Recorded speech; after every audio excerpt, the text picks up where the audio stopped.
Hi, everybody. Welcome to the SMAX Practitioner Forum. This is Tanya Sherba with the Product Management Group. Thanks for joining. We're going to talk today about PostgreSQL view reporting, and I'll just start with a little bit of housekeeping before I turn it over to today's presenters.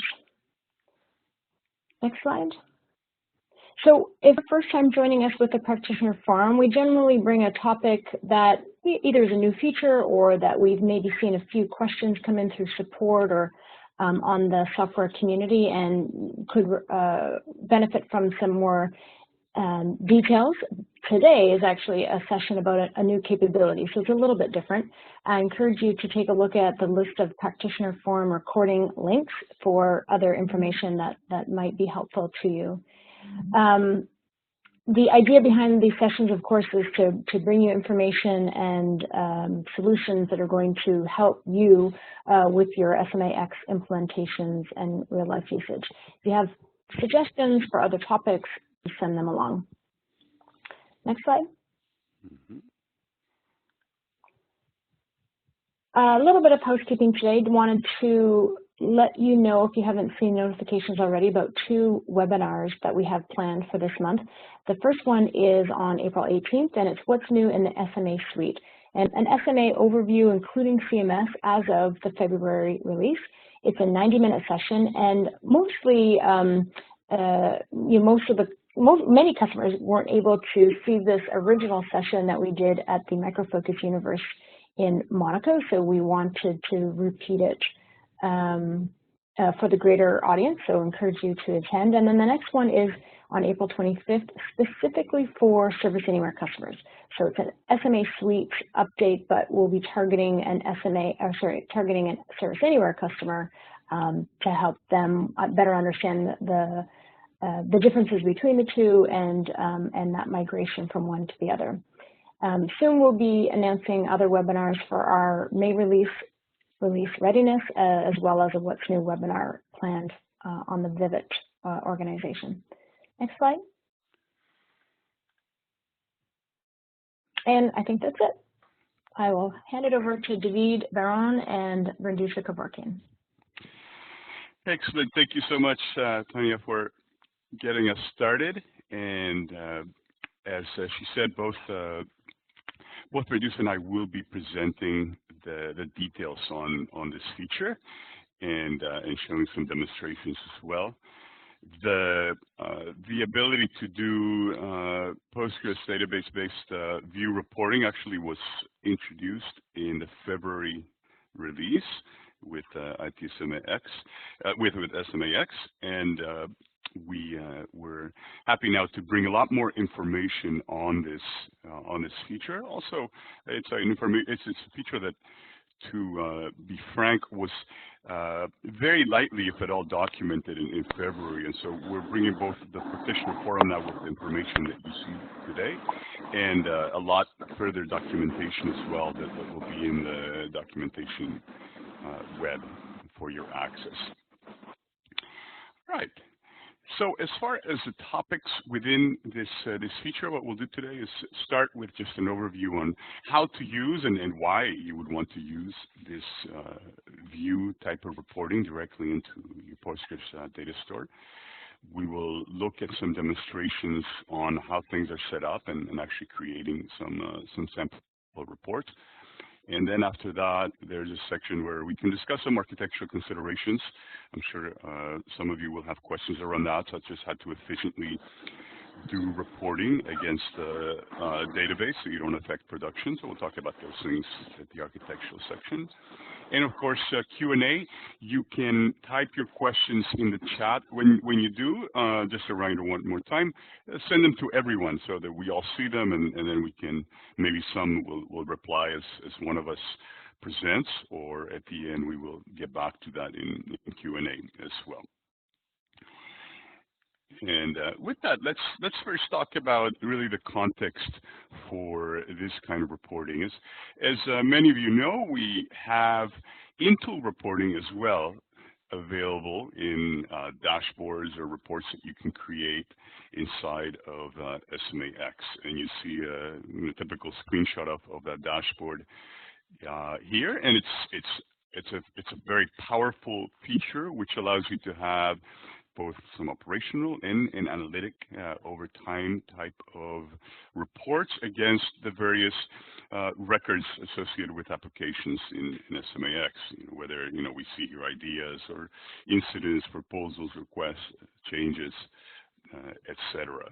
The very nice thing about these kinds of dashboards are that they're very easy to create. We have wizards or an into report creation space that allows you to pick the record you want to report against, define some filters, group by criteria, and you have the ability to then place that into the dashboard that's in your landing page as you come into SMAX as a user, as an agent that works with some of these types of applications. So that's all great.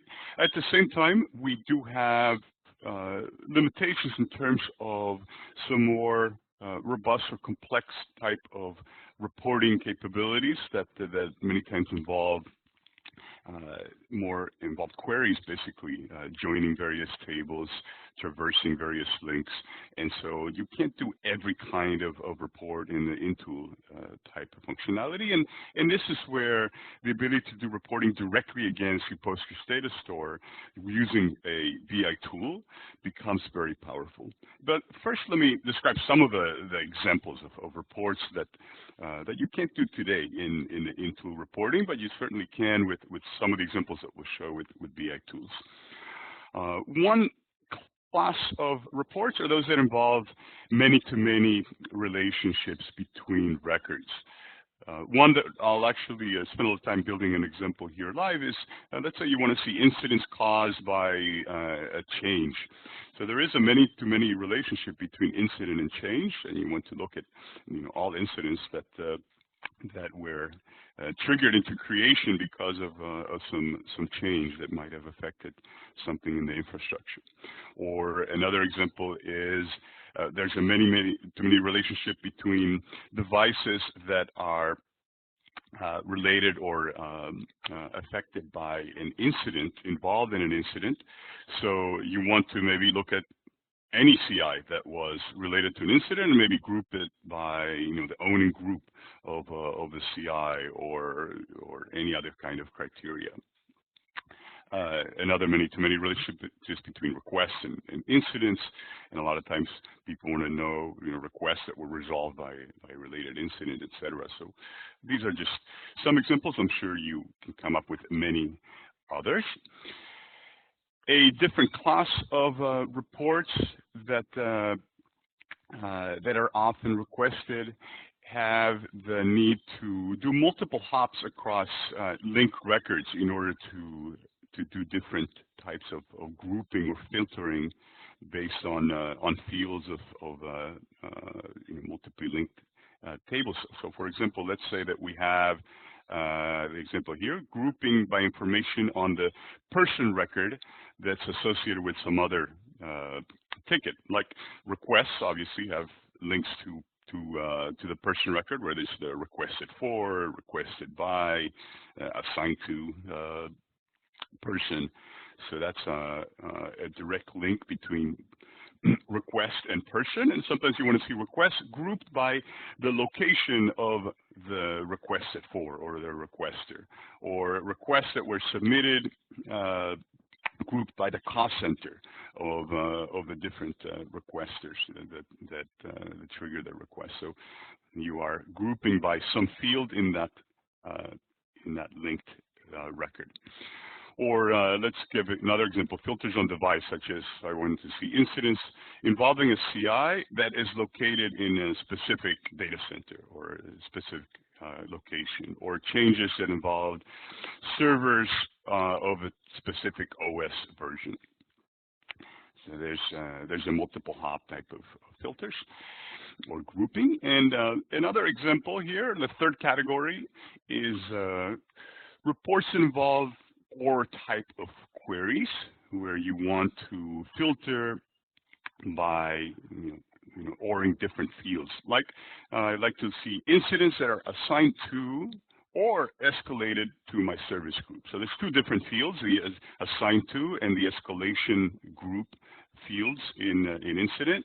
So I want to see any that were either assigned to me or escalated to me. Or I'd like to see requests that were requested by or requested for a given user. These are two different fields, and you want to kind of see the union of anything that applies to one or the other.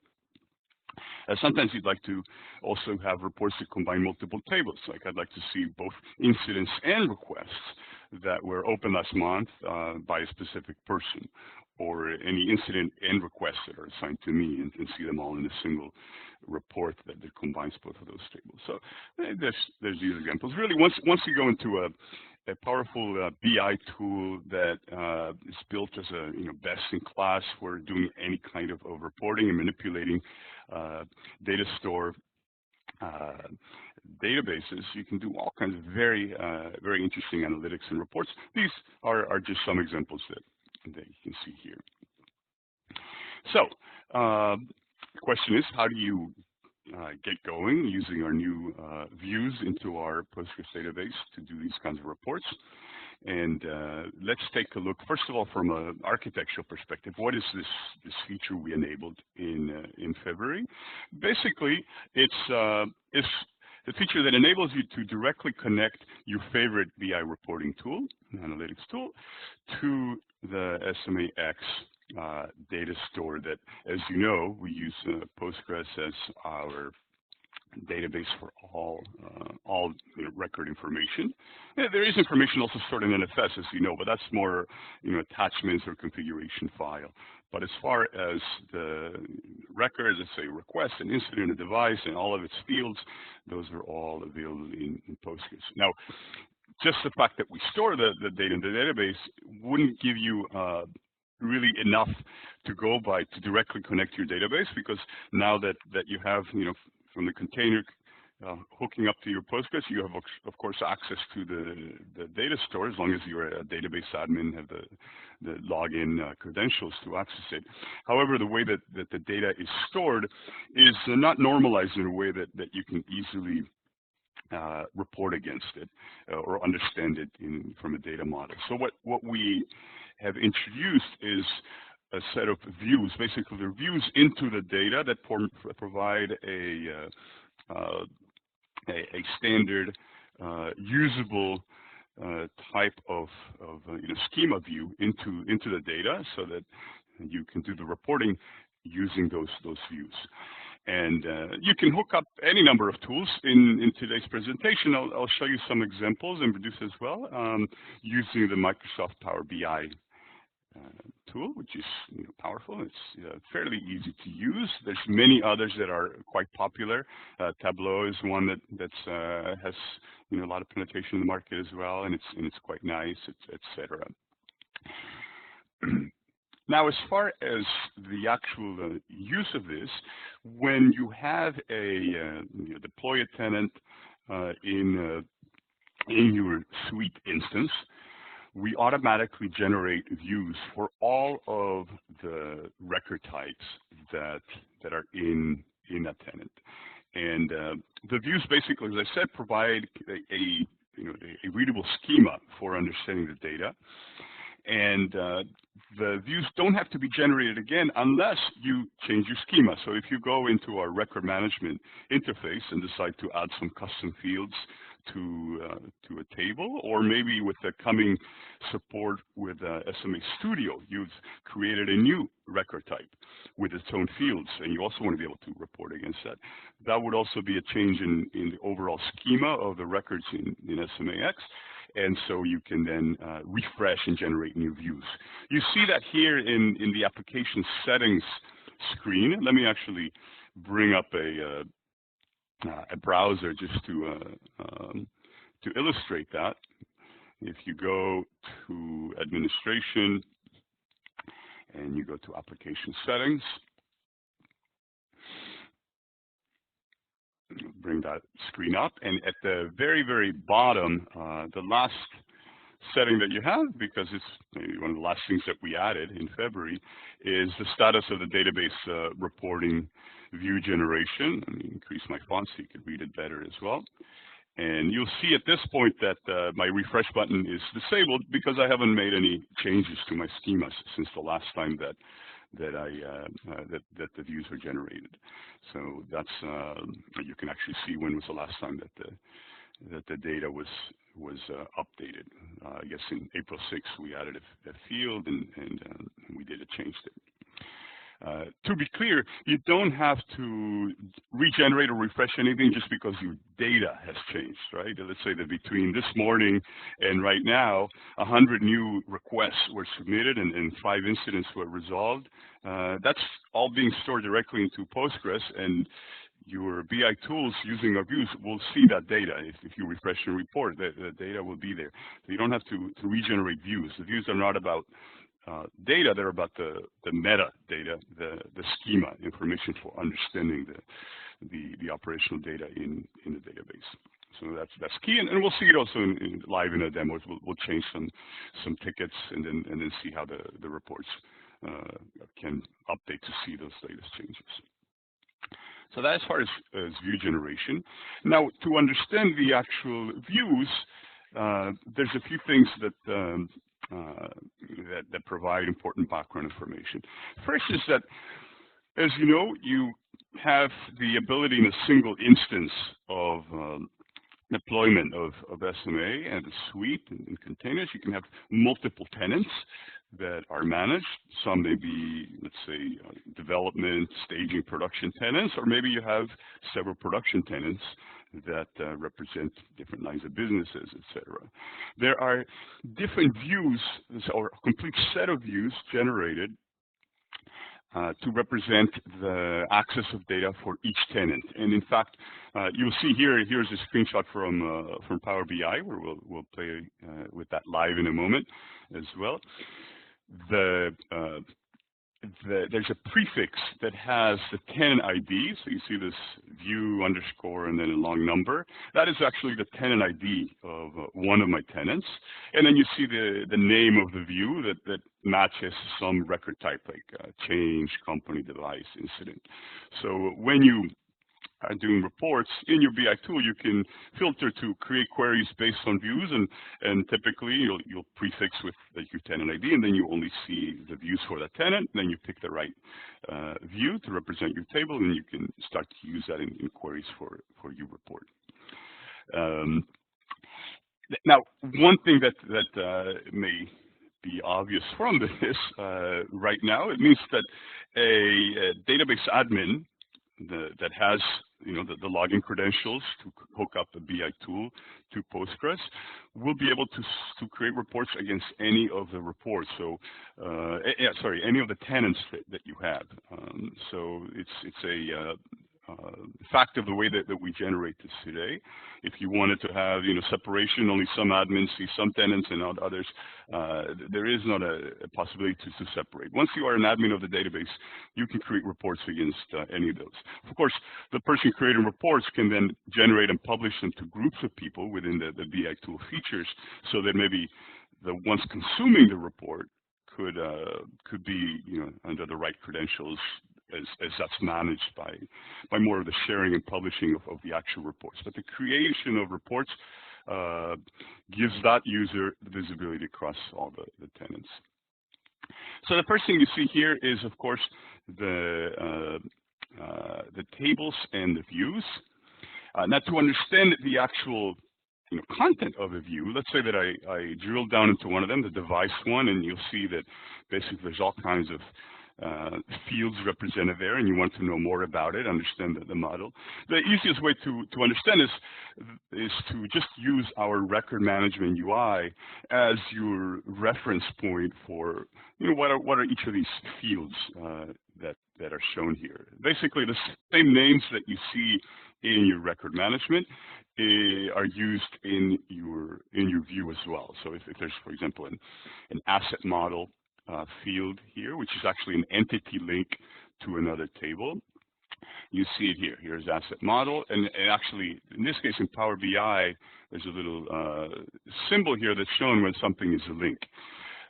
What is a link to? You can look in record management and you can see that that is a link to a table, the asset. Actually, let's just take a look at that real quick here. So if I go to record management, for example, I can see, let's see, an entity link here, assignment group for an incident, which I'm looking at, is an entity link. Let's expand that to the group table. And that's how you can understand the schemas. We'll talk later in the architectural considerations about better ways to understanding the schema. We'll discuss that, but this is your key for looking at a view and then understanding maybe things in a deeper way. Your record management UI gives you that information. So you may have both plain fields like for a device, maybe I have, asset tag, that's just a small text. You may have links to other tables, like asset model is a link to the model table or the assigned to group kind of link that we saw in incident. Another kind of important part of the schema is how we represent many-to-many record associations or relationships. And an example would be, let's say, device affected by change is the one that we have highlighted here, so that when you are you create a change, you can have one or more devices that will be affected by the change when you're doing your change implementation.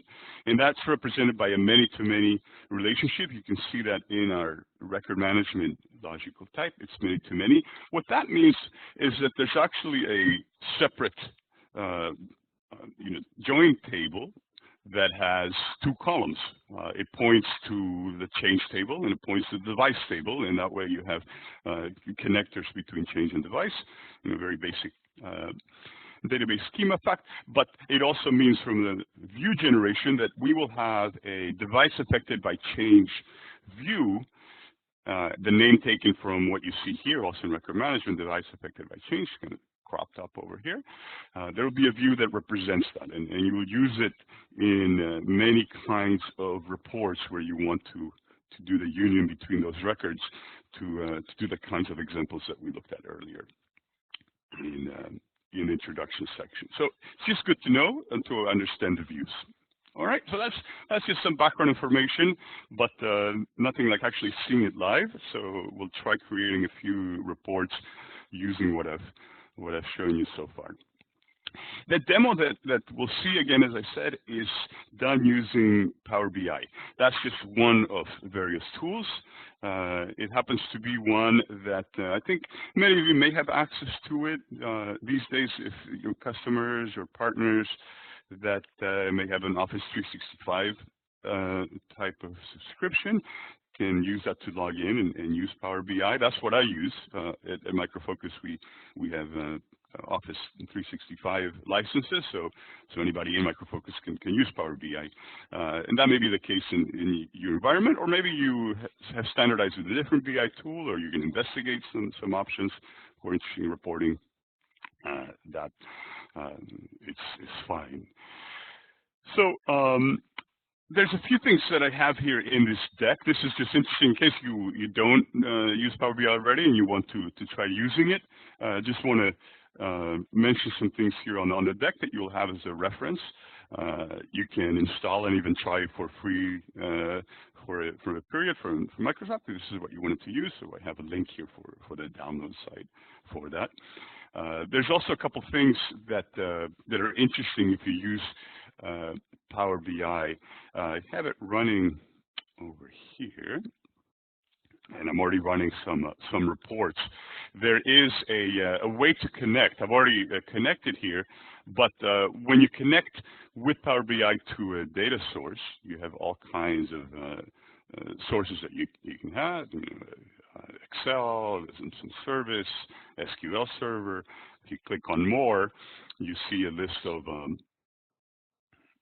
all the different connection points that are supported, and you see Postgres as one of them. So I can select this, press connect, and it'll be connected. I happen to already be connected to my Postgres database, so I guess if I do this, it will bring up a dialog asking me to enter the credentials, and you put your server database name, and then it asks you for credentials for logging in. So that's just I've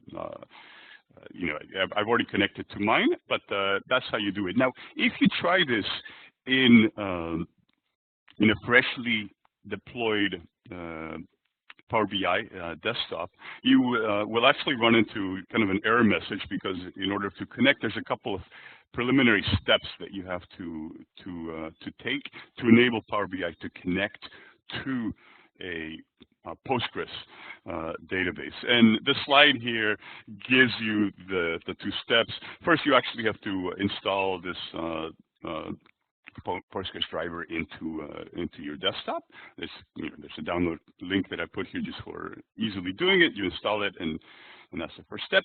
Also, in order for enabling a connection to a Postgres, which tends to be in another place. In my case, I'm actually connecting to a Postgres database that we have installed on AWS, where we are running our demo farm for SMAX. And so that's running on AWS. I'm on my laptop. In order to connect, you need to enable some certificates, and there's a link here to actually download a certificate that's installed, and then instructions here for how to install the certificate. I'm not going to go over to that. It's kind of like simple but boring steps that you have to take. But just a hint, in case you're going to play with Power BI, you're going to run into these little small little hurdles just to set up. But within 5 minutes, you have everything installed and certificates in place, and you can connect.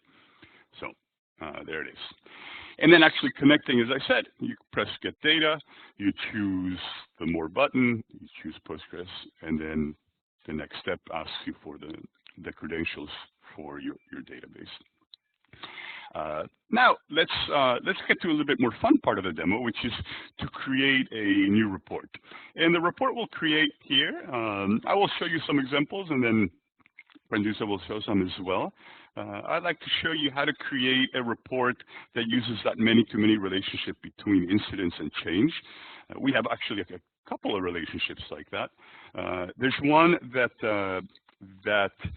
indicates incidents caused by change. It's one of the relationships, and it's a very interesting type of report, because you want to know, you do changes, and sometimes because of that something goes wrong, and then an incident is opened to correct something that was introduced during the change. And so you'd like to new report for that, and we will do that. There's 3 steps for creating the views, defining queries, and then having the reports.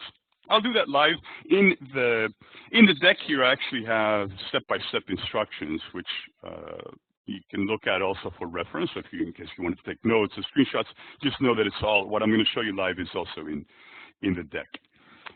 Let's go here into my Power BI. I've already created some of those reports. I'll show you what it looks like ahead of time, and then we'll create one from scratch. This view over here, you see here, incidents caused by a change, and then I've sliced it by a change priority, so I can see them over here. The one over to the right says incidents caused by change, grouped by the change implementation group. So I want to see basically who was it that maybe introduced the error. I can see that a couple of changes were done by the application services team, and then there's one that was done by the server group. And above, I just have more of a table view that shows the display label of my of the change and also the incident. So in fact, these are all linked together. So if I click on one of these to slice it, I actually see that there's 2 application services implemented changes, and then you've highlighted, one was critical priority, one was medium priority, and then you see them here as well. The change display label, one of it was an SAP kernel upgrade, the other ones was doing something to Outlook, and then here's the incident display label. These are just things that I put in the table. Okay, so how do you create something like this? I'm going to create a whole blank canvas here to do this. The first thing you need to do is to define queries that use your views that will join both the incident and the change through the incident caused by change relationship. And I'm going to do it all from scratch here. Let's kind of make a little more room here so you can see here. Okay. The way you do that is you do it by editing queries that will be used for your reports. Actually, I already have all kinds of queries defined here, but I'm going to create one from scratch. So I'm going to say edit queries, and that brings up a new screen where I can define new interesting queries for interesting reports. I don't know why it wants me to enter credentials. I might have lost my connection. Hold on. Let me pause my screen here while I get my my credentials that I have stored elsewhere. Just one second. Okay, it's connecting. Okay, awesome. I've connected. And as I said, this connection, I don't know if you saw briefly, but it is connecting to an AWS-based Postgres. So it's kind of nice to see how you can connect, of course, remotely. So I'm going to create, basically, I want to show incidents caused by change. So I'm going to start with incident. That will be the source for my query. Here I am looking at incident. It shows the table. You can, by the way, sometimes when you do define queries, you can choose the columns that will be relevant. That you want to see with an incident. If I click choose columns, you see all the columns that could be queried in your select statement, basically. I've selected just a few. If I select all, everything is brought on, but there's cost in trying to get all the data from the table. So you try to be efficient for things that are going to be important to your report. I'm getting the ID, the description, the priority, the status, name, display, etc. So I got some of my interesting columns already chosen. And the next thing that I do is it's running the change that I made. So I'm waiting for that to be done. Although I didn't make any change, I should have just pressed cancel on that case. Okay, so here I have my columns. Now I'm going to merge this table in a query with another table. And when I do that, I'm going to merge it as a new type of query. Rather than changing my incident query always to merge other data, I'm going to create a new type of query that merges querying for incident with something else. So I create merge query new. It already has incident and the various columns that would be queried from there. And I want to merge that with my relationship that is going to be all about incident caused by change. You see that's something that that's one of my views that I have a query against, so incident caused by change. I'm going to query against that too, and I need to join those tables in what they're related. So obviously, what is in common between these tables is that the ID of my incident is going to match the incident ID in the incident caused by change relationship table. So I click on that, I click on these, that's how those two tables will be joined, and I click OK. And that will create for me a new query. It's here at the very bottom, and it's called merge one. It just gives it a default name, but I'll call it something else.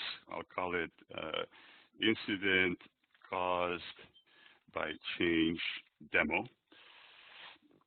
just to have a better name for it. And there it is. So now I have a new query that gets all kinds of data from incident. It also gets data from the incident caused by change table. When Power BI does the join, it lets you then also select which columns from the table you're joining are going to be brought in. So you click here to expand, and of course I want to bring all columns, the incident ID, the change ID columns. So I'm going to expand them, and now those are here. Okay. So I have my tables. It's interesting. You see that not all incidents were caused by change, so only those that were have a matching value here, and those that don't have that blank. But that's okay. Now the next thing I want to do is I also want to join information from the change table. So I have my incident, I have this joining relationship, and I want to bring changes as well, so I can have reports that look at everything together. So I will go incident caused by change. Let's now merge queries. Now I'm going to merge the query I already have. I will merge further information into it. So merge queries. I have my incident cost by change demo, and then this also bring data from the change table.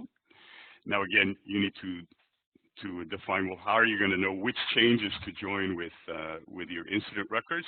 Well, there going to be those that have a change ID in this relation table that you added? The change ID is going to match, of course, the ID in the change table, which is here, and that's relationship. So it's kind of obvious, but this is the way that you have your query defined. And again, you decide which columns from change do you want to bring. Do I need my query to bring everything from the change? And if so, you see all of them here, or I can select the columns that I want as needed. So I have them here. I'm going to leave them as they are. Okay, let's just expand and bring all. That's it. So now I have my query definition is ready to use for any kind of report that I want to define. So let's close and apply.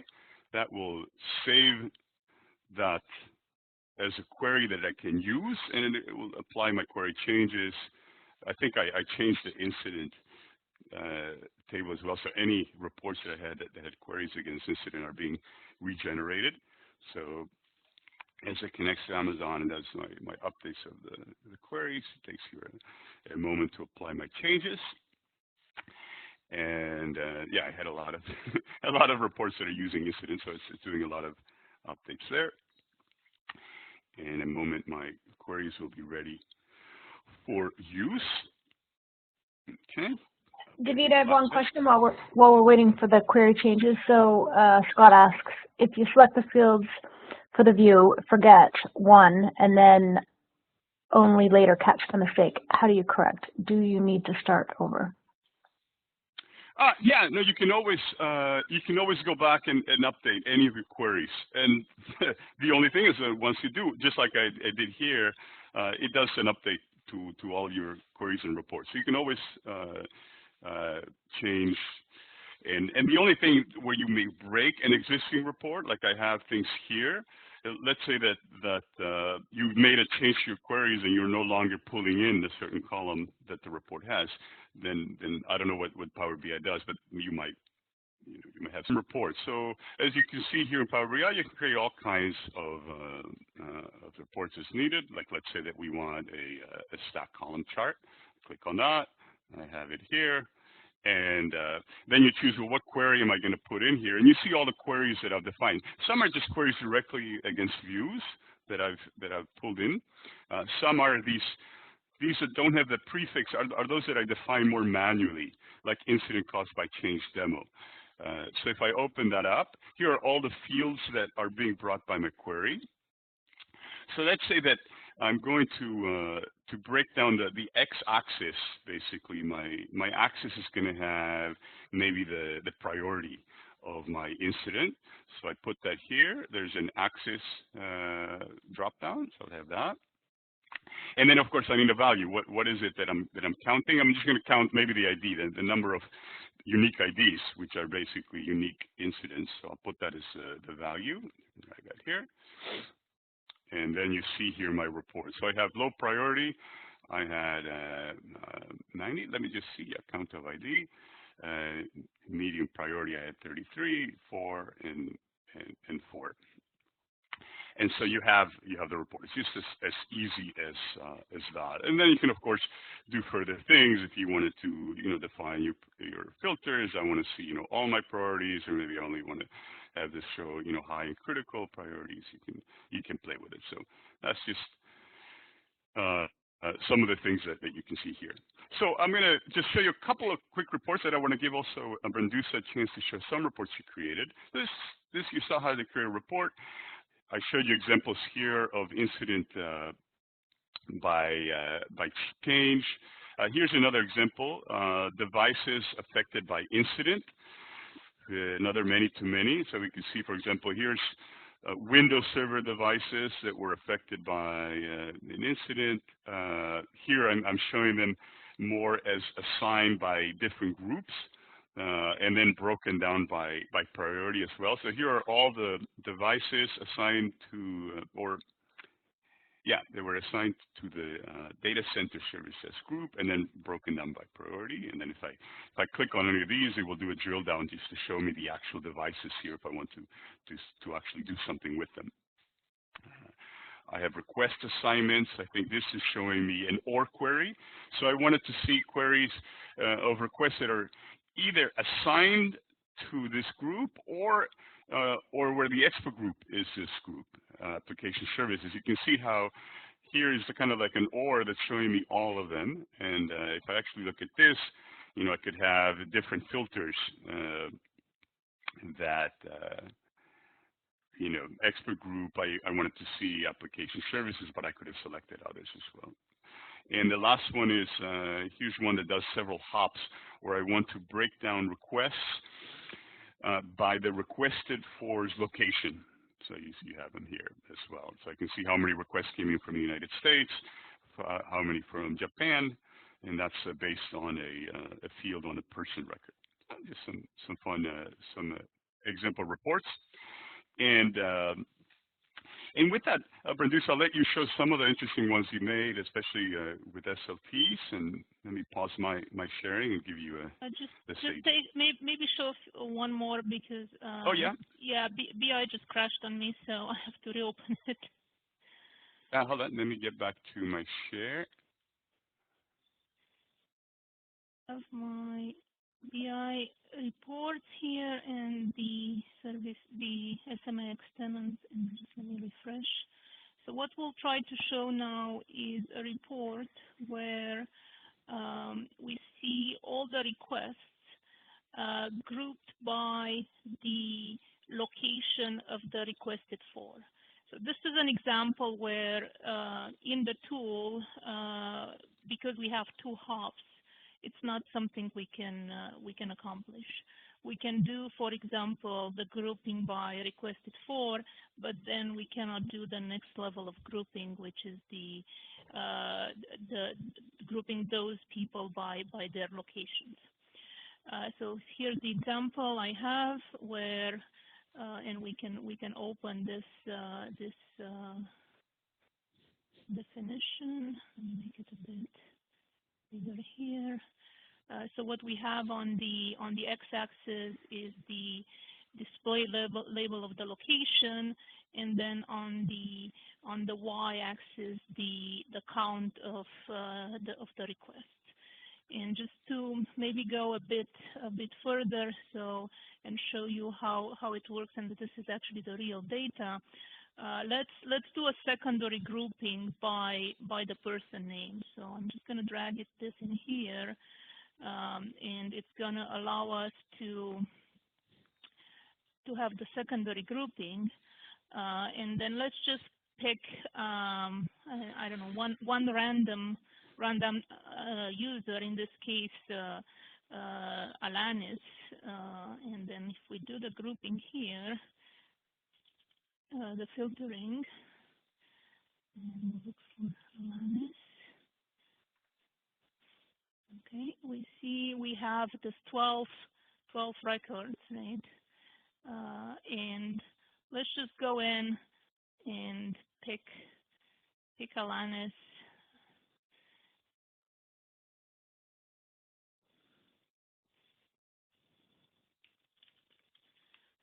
And we'll just modify.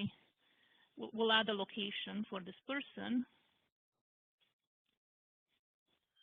In here, let's pick one. Something nice. Okay, let's do Monaco. We save it, and let me quickly do a refresh here.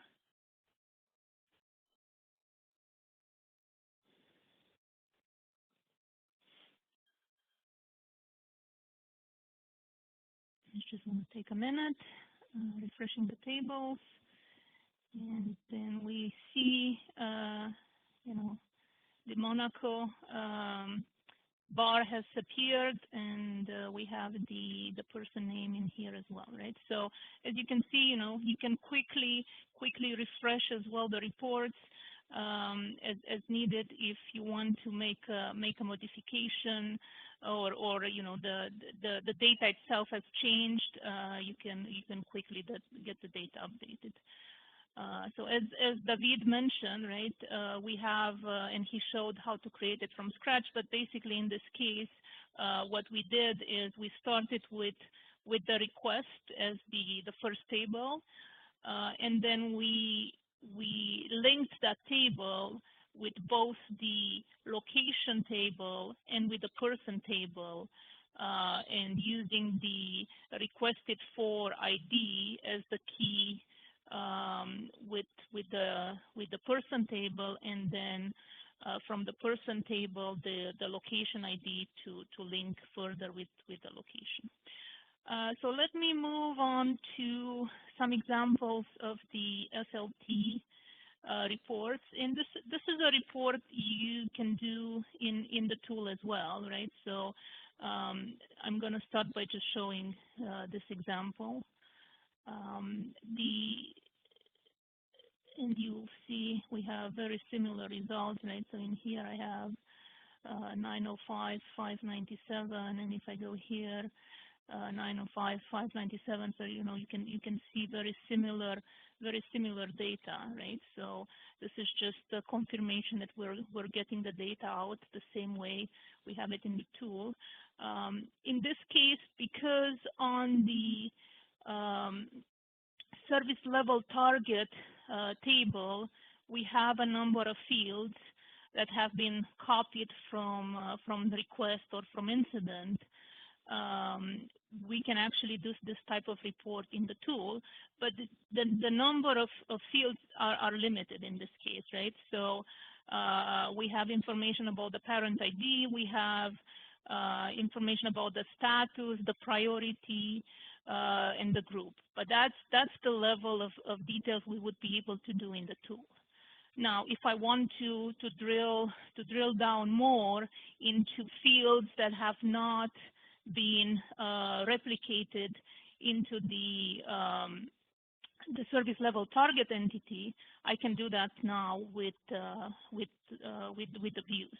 So here I have another example of a report where I do the grouping by owner, right? So you can see here I have on the x-axis I have the person name of the incident, right? So what I have in here is the target, right? The target, the service level target, and then the grouping that's being done by joining the service level target, and the key being the parent ID with the incident, and then going down to the person and collecting the relevant information from the person record as well.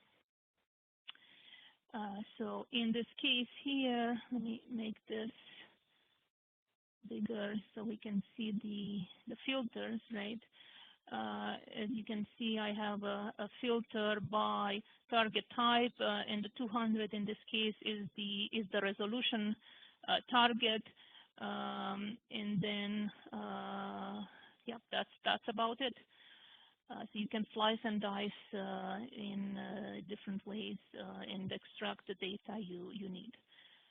So these are the examples I wanted to show. So I'm passing this back over to David to continue with the slides. All right, great. Thanks a lot. And let's continue here. I'm sharing my screen again. All right. Let's continue with the slides. So you saw all kinds of examples. You have a recording to this, and again, in the slide deck, kind of summarize the things that some of what we saw as well. And what I'd like to finish off before going to Q&A is around architectural considerations. Really, the primary thing is that when you do reporting directly against your database, it's best to set up a mirror data store that you can do the heavy reporting and analytics without affecting your production environment. And And you'll see that recommendation, by the way, in the application settings where we had that refresh button when you generate new views for schema changes. It also gives you that recommendation there. And the question does come up, well, how do I replicate or create a mirror version of my Postgres data store? And that's something that is supported through a variety of standard Postgres-related tools. I have here some links to resources. This one link right here actually gives a good summary, not just on replication, but clustering and pooling, things that are important for other types of questions that come up as well for high availability. And I think I opened that here already. So this is just like one example article. What I like about this is it gives you a comparison matrix of many different mirroring replication types of approaches that are supported. It gives you some descriptions on resources for them. So it's a good link to consult. Now, as we've looked at this more internally within our labs, there is one particular method for replication, pgpool2, which is one of those that you'll see here listed as well. That is the primary validated solution, which we have actually used as well.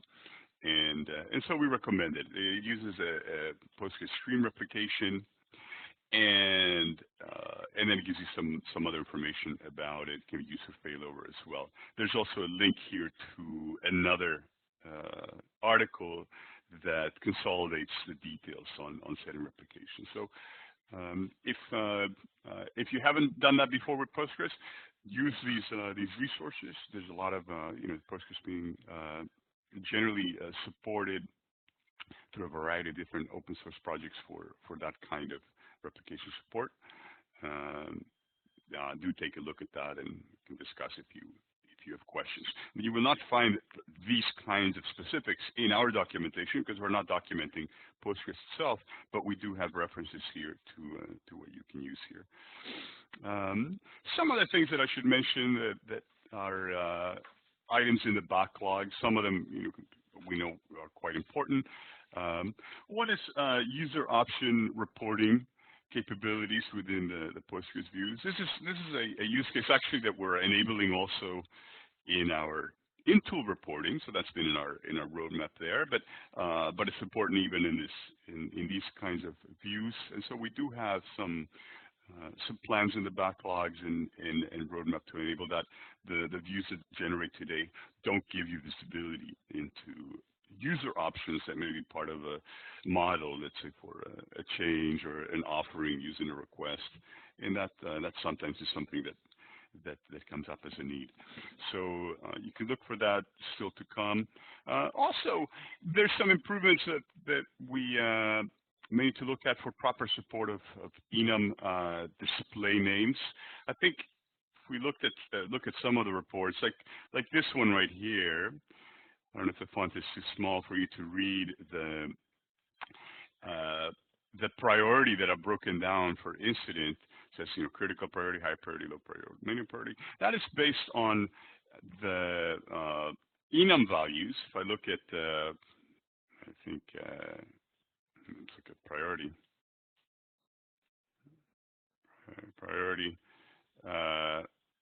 Yeah, like you may have some nice display names for your enums, like critical, high, medium.